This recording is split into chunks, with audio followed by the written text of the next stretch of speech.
అంటే మీరు మీరు విప్లవ ఉద్యమమే అన్నిటికీ మార్గం అని చెప్పేసి అడవి బాట పట్టినటువంటి మీరు, ఈరోజు మళ్ళీ బయటికి రావడం అనేది ఏదైతే ఉందో, దీనికి సంబంధించినటువంటి మీ మీద వస్తున్నటువంటి ఆరోపణలు గానీ, మిగతా వాటికి గానీ మీరేం సమాధానం చెప్పాలనుకుంటున్నారు?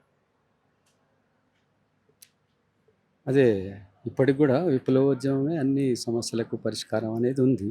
హ్మ్. ఇక రావడం విషయానికొస్తేనే ఒక అనివార్య స్థితికి నెట్టబడ్డాం. హ్మ్. ఇగ అంత దీర్ఘకాలికంగా పార్టీ లైన్‌ను మార్చుకోకపోవడం, హ్మ్. మారుతున్న పరిస్థితులకు అనుగుణంగా ఎత్తుగడలు మార్చుకోకపోవడం.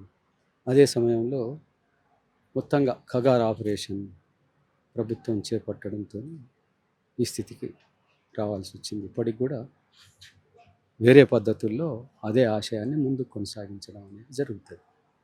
అంటే ఇక్కడ ఉన్నటువంటి వాళ్ళ మీద గూడా అంత స్థాయిలో ఒత్తిడి కనబడుతుంది గదా! ఇప్పుడు గాదే ఇన్నే లాంటి వాళ్ళని అరెస్ట్ గాని, ఆ! మిగతా ఆ! ఉంది. ఉపా కేసులు గాని, అసలు ఇప్పుడు అక్కడ ఆయుధం పట్టడం గాని, ఇక్కడ అర్బన్‌లో ప్రశ్నించడం గూడా నేరం అయితుంది గదా! ఆ! అదే ఇగ అంటే ప్రజల్ని చైతన్యవంతుల్ని చేస్తే, సమీకరించగలిగితే హ్మ్. చట్టబద్ధ అవకాశాలను ఉపయోగించుకోవడం, మరిన్ని ప్రజానుకూలమైన చట్టాల కోసం పోరాటం కూడా చేయాలి. హ్మ్. ప్రజల్ని చైతన్యవంతుల్ని అంటే వర్గ చైతన్యం పెంచాలి. హ్మ్.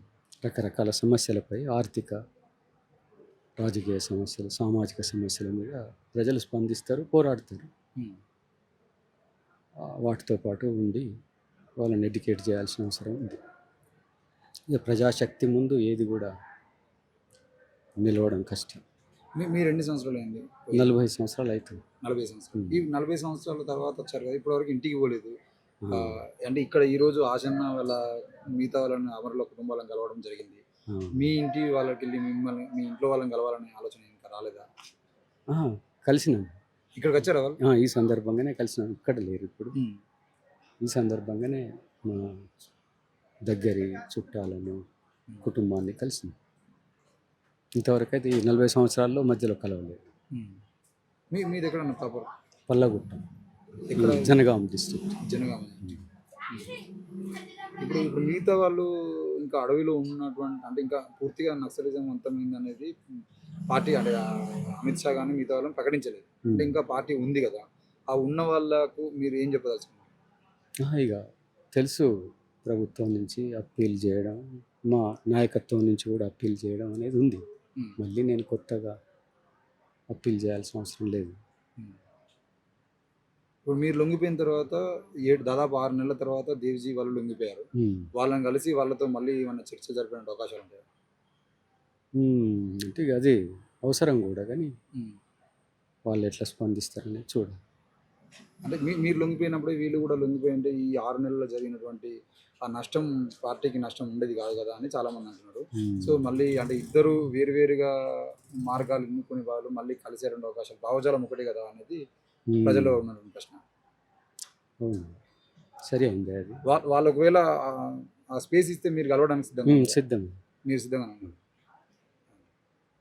అంటే వాళ్ళైనా కానీ పార్టీ కోసం పోరాడతామని చెప్పింది. ప్రజల్లో ఉంటామని చెప్తున్నారు. రాజకీయ పార్టీ కూడా పెడతాం అంటున్నారు ఈ మాట. ఒకవేళ రాజకీయ పార్టీ పెడితే మీరు వాళ్ళకి మద్దతు ఇచ్చే అవకాశాలు ఉంటాయా? ఓకే, దానికి ముందు చర్చలు జరగాలి, ఏకాభిప్రాయానికి రావాలి. దాని తర్వాత పార్టీ క్యాడర్ని తప్పుకోవాలి కదా. అవును, పార్టీ అదే ఇక భవిష్యత్తుకు సంబంధించి ఇప్పుడే మేము ఇంకా కస్టడీలోనే ఉన్నాం కాబట్టి హ్మ్.